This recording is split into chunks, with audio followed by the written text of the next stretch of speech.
पोर्टुगल का tourist visa apply करना चाहते हो और पोर्टुगल के टूरिस्ट वीज़ा में आपकी रिफ्यूज़ल ना आए, इस चीज़ के लिए वरीड हो तो इस वीडियो को देख लो। चाहे आपका ऑलरेडी रिफ्यूज़ हुआ है, चाहे आप नई सिरे से अपना वीज़ा अप्लाई करना चाहते हो और इस टाइम रिफ्यूज़ल के क्या क्या कारण आपके रह सकते हैं, इस वीडियो में कंप्लीट डिटेल आपको मिल जाएगी। सब्सक्राइब कीजिए हमारे इस चैनल को और टूरिस्ट वीजा में आने वाले अपडेट्स के बारे में अप टू डेट रहिए।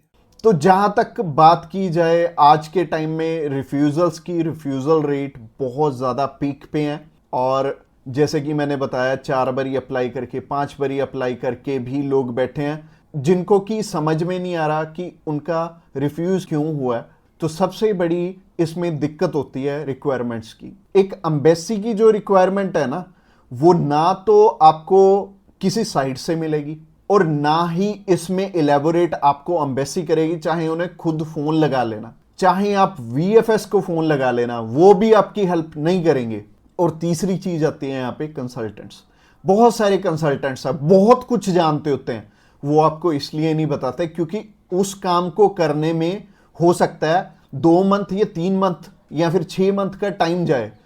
तो मेनली बात यही है कि जब भी हमने टूरिस्ट वीज़ा अप्लाई करना है, हम ध्यान से देख लें कि हमारी रिक्वायरमेंट पूरी हो रही है और किसी अच्छे कंसल्टेंट के थ्रू ही अप्लाई करना। मैं तो एक चीज़ बोलता हूं कि बड़े नाम के पीछे तो कभी मत जाना। देखो अभी कोई बड़ा नाम है तो उन्हें कोई फर्क नहीं पड़ता कि आपका वीज़ा आए चाहे आपका रिफ्यूज़ हो। बट हाँ, जैसे हमारे जैसी कंपनीज हैं जो कि अप्लाई करने का भी खर्चा बहुत कम लेते हैं और इसके बाद भी आपको पूरी पूरी सपोर्ट करते हैं हर एक फील्ड में, हर एक चीज़ में आपकी डॉक्यूमेंटेशन बहुत अच्छे से बनाते हैं। क्योंकि जितने नॉमिनल कॉस्टिंग हम लेके चल रहे हैं ना, अगर आपका वीज़ा आएगा तभी हमारा बेनिफिट है। अगर आपका वीज़ा आएगा, आप 10 रेफरेंस हमें दोगे तभी हमारा बेनिफिट है, अदरवाइज हमारा कोई बेनिफिट नहीं है।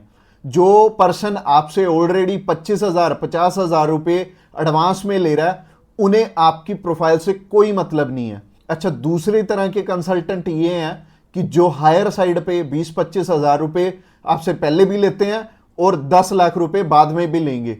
उन्हें भी आपकी प्रोफाइल से बहुत हद तक कोई मतलब नहीं है क्योंकि उन्होंने आपसे एडवांस ले लिया है और उन्हें यह फर्क नहीं पड़ता कि आपका वीज़ा आए या ना आए। वो अगर 10 केस अप्लाई करेंगे तो उसमें से एक वीज़ा तो वैसे ही आ जाता है, तो उनके 10 लाख रुपए तो वैसे ही बन गए। तो उन्होंने आपकी टेंशन क्यों लेनी है? तो सिंपल सी बात है, मैंने आपको अपना मोटिव बता दिया है कि हम रिक्वायरमेंट आपकी अच्छे से क्यों फुलफिल करवाते हैं जब भी आपने टूरिस्ट वीज़ा अप्लाई करना होता है। क्योंकि हमें आपसे बहुत कम पैसे मिलने हैं। अगर आपका वीज़ा नहीं आएगा, आपसे हमें रेफरेंस नहीं मिलेंगे, तो हमारा फायदा ही नहीं है इस काम में आने का। इसके अलावा पहला रीज़न तो हो गया जो कि रिक्वायरमेंट के ऊपर है कि रिक्वायरमेंट अपनी बहुत अच्छे से समझ लेना और पूरी कर लेना, तभी वीज़ा अप्लाई करना। और दूसरा रीज़न है कि आपके फाइनेंशियल डॉक्यूमेंट्स बहुत अच्छे से फुलफिल नहीं हुए होते। तो फाइनेंशियल डॉक्यूमेंट्स अगर अच्छे से पूरे नहीं होंगे तो एम्बेसी आपको वीज़ा, आप ही बताइए, कैसे देगी? उन्हें एक प्रॉपर प्रोफाइल चाहिए, उन्हें ऐसी प्रोफाइल चाहिए कि स्टेप बाय स्टेप आपके सारे डॉक्यूमेंट्स आपस में मैच कर रहे होने चाहिए। जैसे कि आपका जो ऑक्यूपेशन है, वहां से आपकी कितनी मंथली इनकम आ रही है और क्या वो उसी प्रोफेशन से इनकम आ रही है आपकी, और आपके फाइनेंशियल्स आपस में मैच कर रहे होने चाहिए, तभी आपका वीज़ा लगेगा। तो अगर आपको नहीं पता है कि आपके फाइनेंशियल मैच कर रहे हैं या नहीं कर रहे, तो आप क्या कर सकते हैं, आप अभी हमें कॉल कर सकते हैं। आप जान सकते हैं कि आपके फाइनेंशियल अच्छे से मीट कैसे होंगे। और कॉल तो आप इस वीडियो के एंड में ही हमें करना, क्योंकि आगे जो रीजन है वो भी बहुत स्ट्रॉन्ग रीजन है कि आपका वीजा इन कारणों से भी हो सकता है। प्रोफाइल का तो मैंने आपको बता दिया कि आप हमें कॉल कर लेना। इसके अलावा जो तीसरा सबसे बड़ा रीजन है वो है कि आपके यहां पे इंडिया में टाई स्ट्रॉन्ग ना होने, यानी कि इंडिया में आपका कोई ऐसा रीजन नहीं है कि आप वापस लौट के आओ। जैसे कि मैरिड है अगर कोई, तो उनकी वाइफ उनका रीजन बनती है वापस आने का, और अगर कोई अनमैरिड है उसको थोड़ी सी प्रॉब्लम ही आती है, बट इसका भी सोल्यूशन है कि आप बेटर है, अगर आप 20-21 साल के हो, 22 साल के हो, तो बाहर जाने के लिए मैरिज तो करोगे नहीं, तो कर क्या सकते हो, आप अपनी मम्मी या फिर अपने पापा में से किसी एक जने को अपने साथ में अप्लाई करवा लो। इससे क्या होगा कि अगर मम्मी आपके साथ जा रही हैं, आपका नहीं है वापस आने का स्ट्रॉन्ग रीजन, बट उनका बन गया, तो उनके चक्कर में आपका भी वीजा आ जाने वाला है। तो आप कर कह सकते हो, या फिर मम्मी या फिर पापा को अपने साथ में अप्लाई करवा लो, तो ज्यादा अच्छा रहेगा, आपका भी टाई स्ट्रॉन्ग हो जाएगा। तो तीसरा रीजन हो गया। रीजन नंबर 4 की तरफ बढ़ते हैं, और जो चौथा रीजन है वो ये रीजन है कि आप यहां पे घूमने के लिए जा रहे हो, आपका पर्पस मैटर करता है। जब आप कवरिंग लेटर बना रहे हो, तो कवरिंग लेटर ये तो आपके हाथ में नहीं है, ये तो आपके कंसल्टेंट के हाथ में है कि आपका पर्पस बहुत ज्यादा स्ट्रॉन्ग होना चाहिए, तभी आपको एक कंट्री वीजा देगी। और वीजा उन्हीं को मिलेगा, लाखों लोग अप्लाई करते हैं जिनका की एक पर्पस होगा, जिनका एक कारण होगा बाहर जाने का। वीजा सिर्फ उन्हें ही मिलने वाला है जिनका एक रीजन बहुत ज्यादा स्ट्रॉन्ग होगा। तो रीजन बहुत ज्यादा आपका स्ट्रॉन्ग बनाएंगे अगर आप हमारे थ्रू अप्लाई करेंगे। तो ये चौथा कारण था आपका वीजा रिफ्यूज होने का, और ये 4 कारण ही हैं जो सबसे बड़े रिफ्यूजल के आपके चांसेस बनते हैं। जिन कारणों के पीछे, ये चारों चीजें अपनी ठीक कर लो, और जैसे मैंने पर्पस में बताया, पर्पस आपका बहुत ज्यादा स्ट्रॉन्ग हो जाएगा अगर आप हमारे थ्रू अप्लाई करेंगे।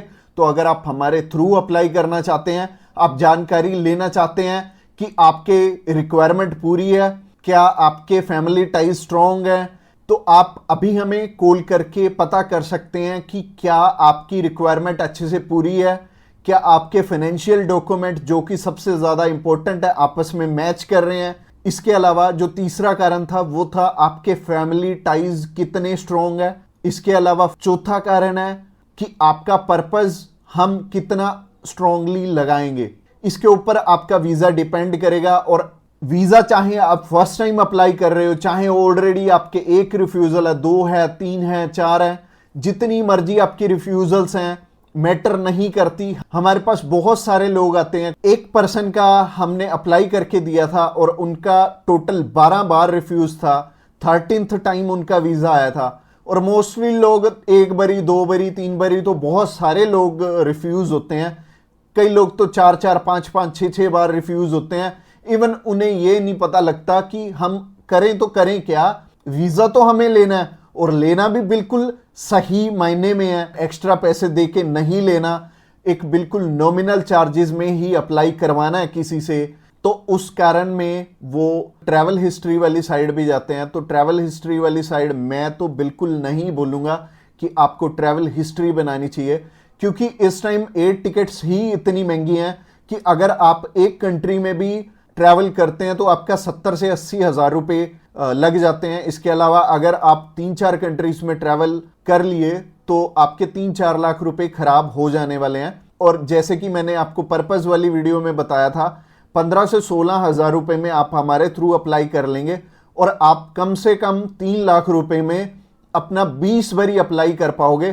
तो ट्रैवल हिस्ट्री पे बिल्कुल भी पैसे मत लगाना। इसके अलावा अगर आप हमें अभी कॉल करना चाहते हो, कॉल कर सकते हो नीचे दिए गए नंबर पे। और इसके अलावा आप हमें व्हाट्सएप पे भी मैसेज कर सकते हो। व्हाट्सएप पे मैसेज करने के लिए डिस्क्रिप्शन बॉक्स में लिंक है, उस लिंक पे क्लिक करते ही आप हमें मैसेज सेंड कर पाएंगे और हम भी आपकी inquiry as soon as possible हम लेने वाले हैं। और हमारी टीम्स ऑफ एक्सपर्ट्स हमेशा रेडी है और वो सारे टीम मेंबर्स को पर्सनली मैंने ही ट्रेंड किया हुआ है और आपकी हर एक ज़रूरत को वो समझेंगे और फिर उसी अकॉर्डिंग आपको गाइड करेंगे। और आपको बिल्कुल भी टेंशन नहीं लेनी, जब भी आपने वीज़ा अप्लाई करना है आप हमारे थ्रू ईजिली कर सकते हैं। अगली वीडियो हमारी सी टाइप के वीज़ा के ऊपर रहने वाली है कि सी कैटेगरी में बहुत सारे हमारे पास ऑप्शन होते हैं अलग अलग, जिनके थ्रू की वीज़ा अप्लाई करने में हमारा पर्पस बहुत स्ट्रॉन्ग हो जाता है। तो सी टाइप में जैसे कि बिजनेस वीज़ा हो गया, स्पोर्ट्स वीज़ा हो गया, कल्चर वीज़ा हो गया, मेडिकल वीज़ा हो गया, तो ये सारे वीज़ा के बारे में हम बात करने वाले हैं जो कि हमारी नेक्स्ट वीडियो रहने वाली है। तो आपने क्या करना है, हमारी नेक्स्ट वीडियो को भी जरूर ध्यान से देखना। Thanks a lot for watching this video till the end, और मिलते हैं किसी बढ़िया सी वीडियो में नेक्स्ट टाइम।